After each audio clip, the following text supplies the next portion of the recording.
C'est l'événement politique de l'année en Chine. Économie, défense, technologie, pendant 2 jours à Pékin, parlementaires et cadres du Parti communiste chinois devisent des grandes orientations politiques du pays. Parmi les objectifs affichés, doubler d'ici 5 ans le PIB par habitant par rapport à 2020. Nous allons renforcer notre économie nationale. Afin de dynamiser l'économie intérieure et d'assurer des performances durables, le projet de plan directeur souligne la nécessité d'accroître la consommation des ménages et de développer des investissements efficaces. Des objectifs de croissance qui viennent se heurter à la situation géopolitique. Avec la guerre au Moyen-Orient, les intérêts chinois sont touchés de plein fouet.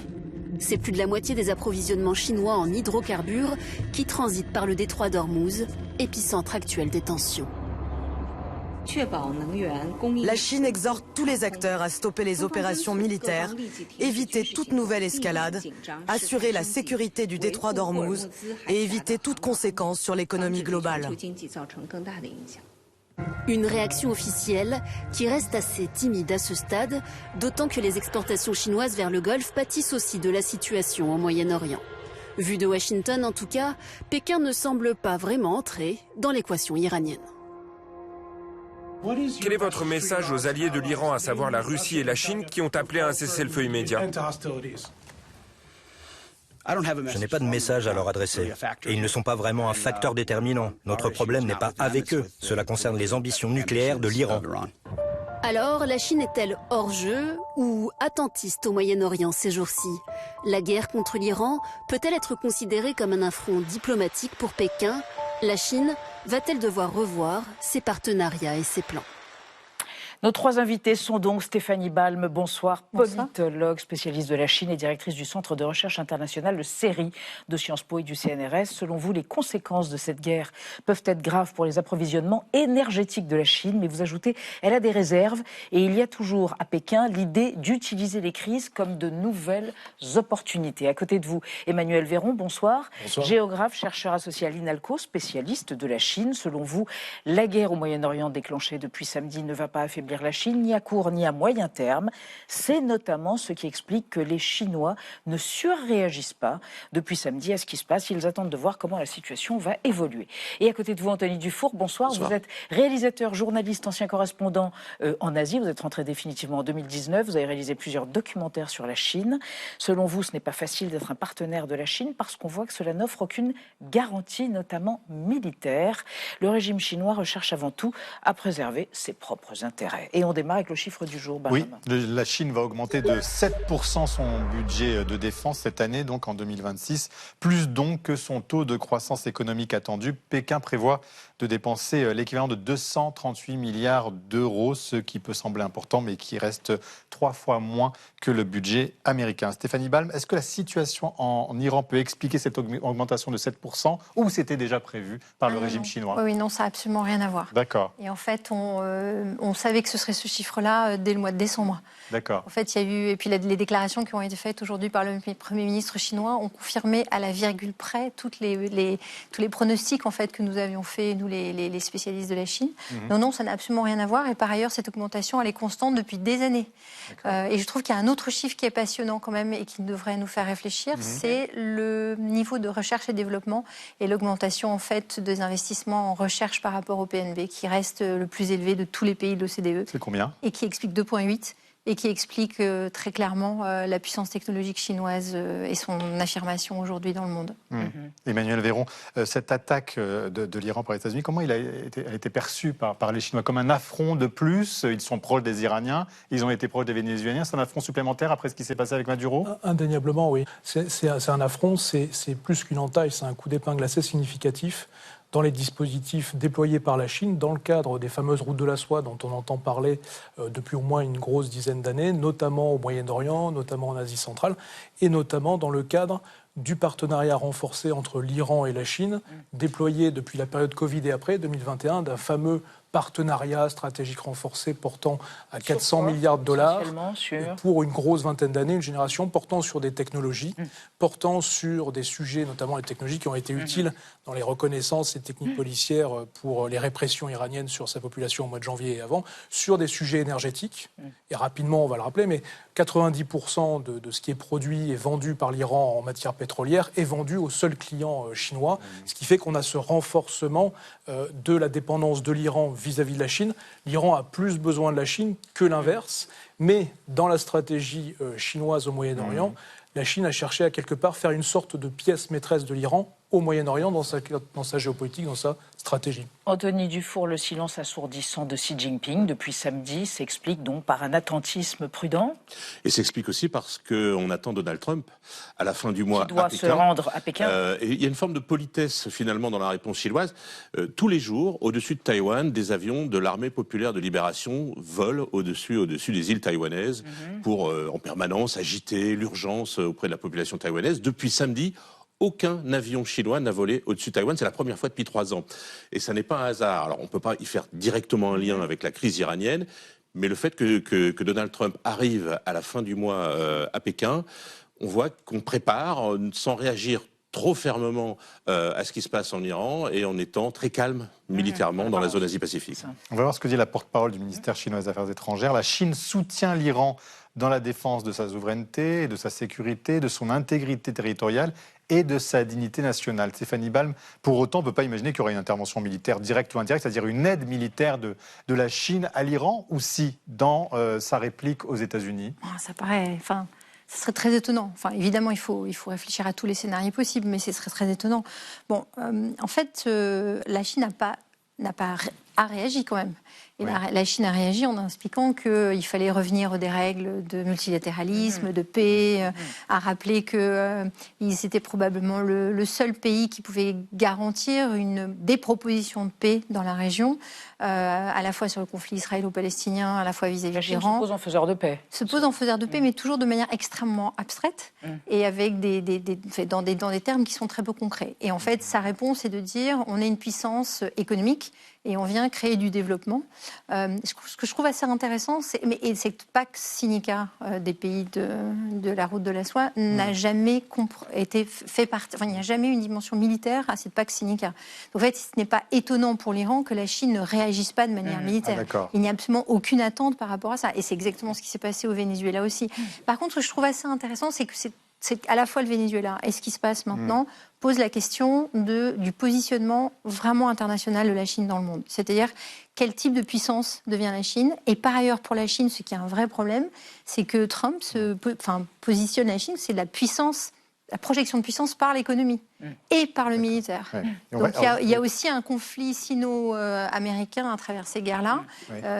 Et voilà. Mais enfin, en tout cas, l'Iran n'attendait pas d'intervention militaire de la Chine. Pour autant, Anthony Dufour, est-ce qu'il y a des va-t-en-guerre comme dans le régime chinois actuel, plus que Xi Jinping, des gens qui veulent aider davantage militairement l'Iran, qui veulent rentrer en confrontation plus directe avec les États-Unis ou pas? Alors, on a envie de leur conseiller de ne pas forcément aller contre la volonté de Xi Jinping en ce moment. Parce qu'il y a des purges. Il y en a eu, il y en aura. Il y en a eu une il y a quelques semaines au haut de l'armée.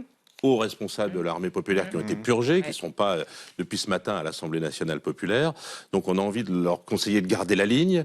Et encore une fois, les intérêts chinois ne sont pas mesurés à une réaction épidermique ou stratégique à quelques jours. On voit loin, là on est en train de discuter du 15e plan quinquennal. C'est la longue distance, c'est la longue durée qui les motive.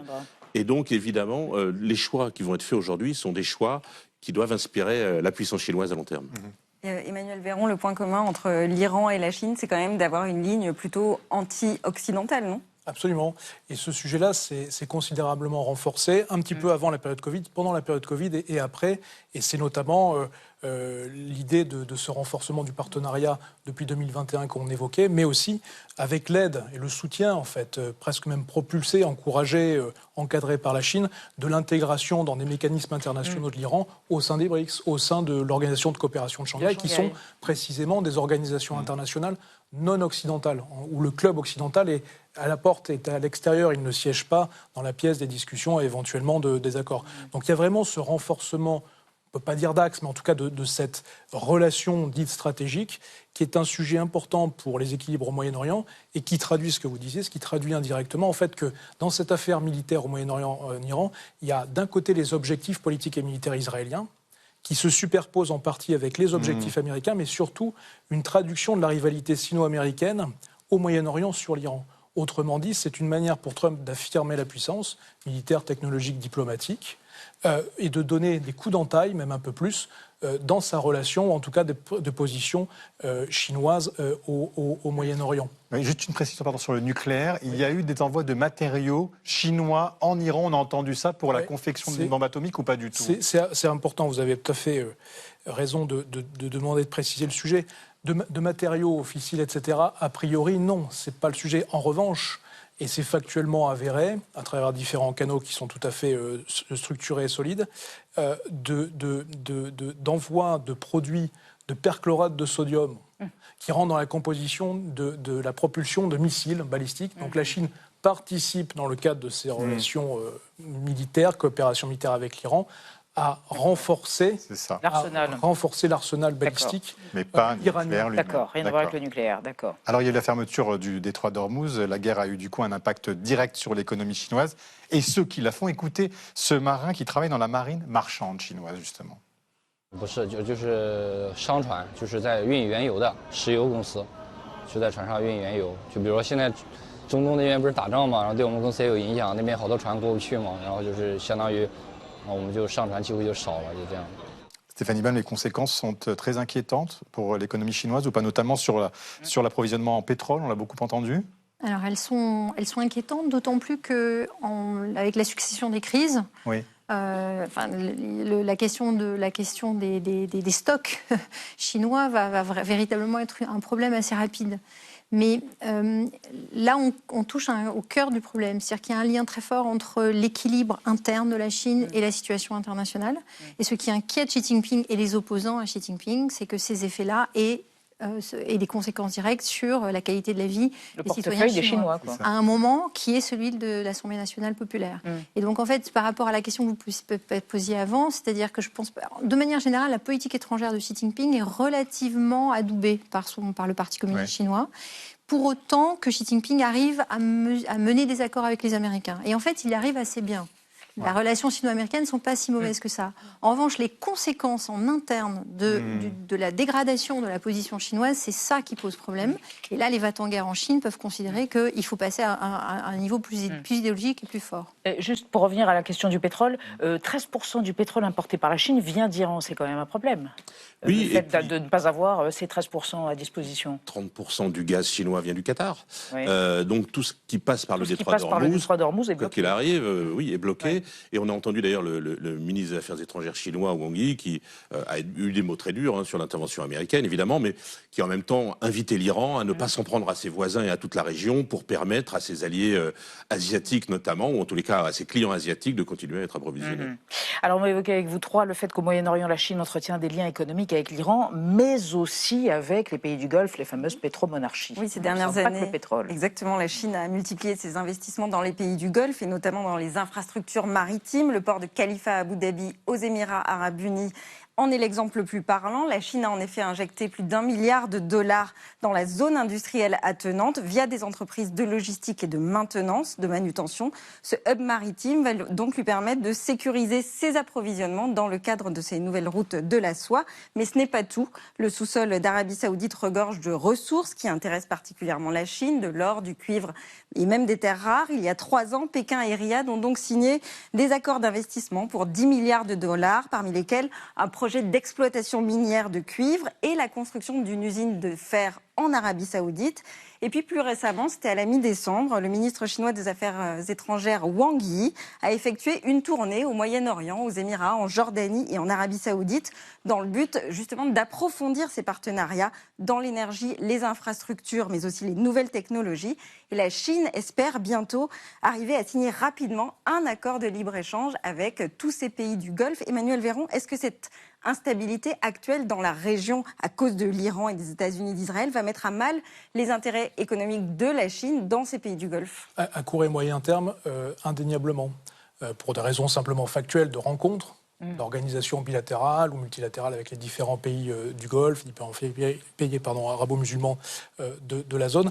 Et puis, à moyen terme, il y a un sujet qui est celui de l'entreprise américaine de reprendre position avec le son du canon, si je puis dire, et de la posture militaro-industrielle au Moyen-Orient, et montrant la réalité de la puissance chinoise qui est en fait ne volant pas au secours de son supposé allié. La Chine n'a pas d'allié, c'est un partenaire, l'Iran, mais qui, et vous l'avez rappelé à juste titre, donnant du lustre à cette entreprise chinoise depuis 10 ans, 20 ans, de démultiplier les partenariats, démultiplier les sources d'approvisionnement pour ne pas être trop dépendant justement de cette supposée pièce maîtresse en cas de crise, ce qui est actuellement le cas au Moyen-Orient vis-à-vis de l'Iran. Et donc, Anthony Four le rappelait, l'œuvre assez discrète des diplomates Wang Yi en tête, ministre des Affaires étrangères chinois, avec l'ensemble des pays de la zone, est de amener à une forme potentielle de médiation chinoise. Pourquoi ? Pour débloquer la situation en Hormuz. 45% des produits pétroliers qui sortent du Moyen-Orient vont à destination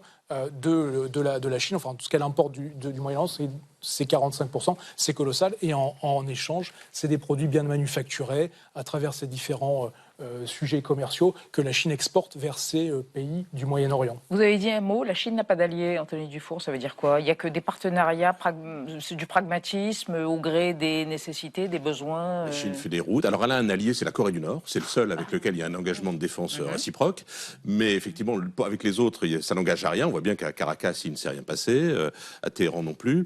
Non, la Chine veut d'abord sécuriser ses intérêts et ses approvisionnements. Donc c'est sa boussole et elle veut le faire sur un temps extrêmement long.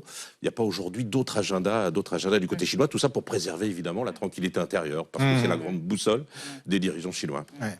Stéphane Bial, c'est d'autant plus important ce marché-là et ces échanges que vous le disiez, le marché intérieur chinois est en petite forme. Donc il y a vraiment un atout incontestable. Il faut commercer avec eux.